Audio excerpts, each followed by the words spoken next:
علامہ ابن حجر رحمۃ اللہ علیہ نے اپنے کتاب الزواجر میں لکھا ہے کہ ایک شخص نے کہا کہ میں نے ایک شخص کو دیکھا جس کا ہاتھ کاندھے سے کٹا ہوا تھا اور وہ چیخ چیخ کر کہہ رہا تھا، مجھے دیکھ کر عبرت حاصل کرو۔ اگر آپ نے ابھی تک میرا چینل سبسکرائب نہیں کیا تو سبسکرائب پر کلک کر کے سبسکرائب کریں اور گھنٹی کے نشان پر کلک کر کے آل پریس کریں تاکہ ہر نئی ویڈیو کا اپڈیٹ آپ کو بذریعہ نوٹیفیکیشن مل سکیں، اور کسی پر ہرگز ظلم نہ کرو۔ میں نے آگے بڑھ کر اس سے پوچھا، میرے بھائی تیرا قصہ کیا ہے؟ اس شخص نے جواب دیا، بھائی میرا قصہ عجیب و غریب ہے۔ دراصل میں ظلم کرنے والوں کا ساتھ دیا کرتا تھا۔ ایک دن کا ذکر ہے، میں نے ایک مچھیرے کو دیکھا جس نے کافی بڑی مچھلی پکڑ رکھی تھی۔ مچھلی مجھے پسند آئی۔ میں اس کے پاس پہنچا اور کہا، مجھے یہ مچھلی دے دو۔ اس نے جواب دیا، میں یہ مچھلی تمہیں نہیں دے سکتا کیونکہ اسے فروخت کر کے اس کی قیمت سے مجھے اپنے بال بچوں کا پیٹ پالنا ہے۔ میں نے اسے مار پیٹا اور اس سے زبردستی سے مچھلی چھین لی اور اپنی راہ لی۔ جس وقت میں مچھلی اٹھائے جا رہا تھا، اچانک مچھلی نے انگوٹھی میں زور سے کاٹ لیا۔ میں مچھلی لے کر گھر آیا اور اسے ایک طرف ڈال دیا۔ اب میرے انگوٹھی میں ٹھیس اور درد اٹھا اور اتنی تکلیف ہونے لگی کہ اس کی شدت سے میری نیند اڑ گئی۔ پھر میرا پورا ہاتھ سوج گیا۔ جب صبح ہوئی تو میں طبیب کے پاس آیا اور اس سے درد کی شکایت کی۔ طبیب نے کہا کہ یہ انگوٹھا سڑنا شروع ہو گیا ہے، لہٰذا بہتر ہے کہ اس کو کٹوا دو ورنہ پورا ہاتھ سڑ جائے گا۔ میں نے انگوٹھا کٹوا کر نکلوا دیا، لیکن اس کے بعد سڑنا ہاتھ میں شروع ہو گئی اور درد کی شدت میں سخت بے چین ہو گیا اور سو نہ سکا۔ لوگوں نے مجھ سے کہا کہ ہتھیلی کاٹ کر نکلوا دو۔ میں نے ایسا ہی کیا۔ اب درد بڑھ کر پانچوں تک پہنچ گیا۔ میرا چین اور نیند سب اڑ گئی اور میں درد کی شدت سے رونے اور فریاد کرنے لگا۔ ایک شخص نے مشورہ دیا کہ کہنی سے ہاتھ الگ کر دو۔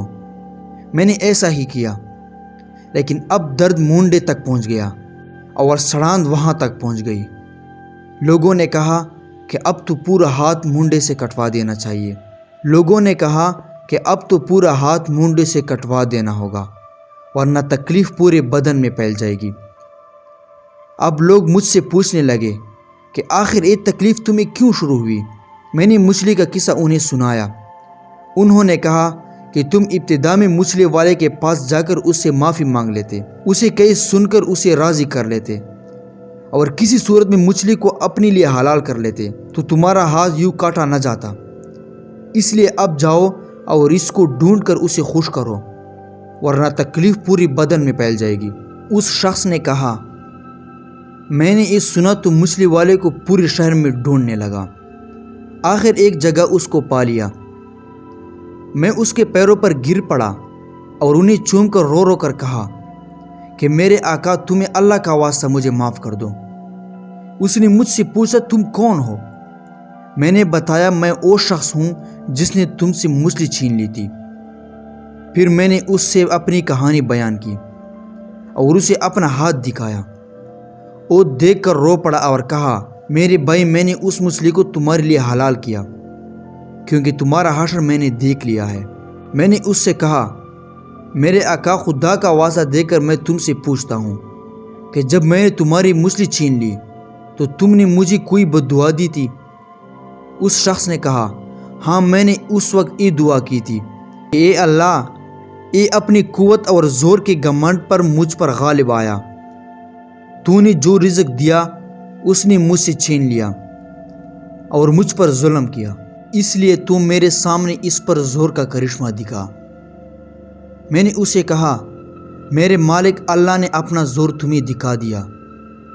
اب میں اللہ کی حضور میں توبہ کرتا ہوں اور وعدہ کرتا ہوں کہ کسی ظالم کی مدد ہرگز نہیں کروں گا، نہ کبھی خود ظلم کروں گا، نہ ان کے دروازے پر کبھی جاؤں گا، اور انشاءاللہ جب تک زندہ رہوں گا اپنے وعدے پر قائم رہوں گا۔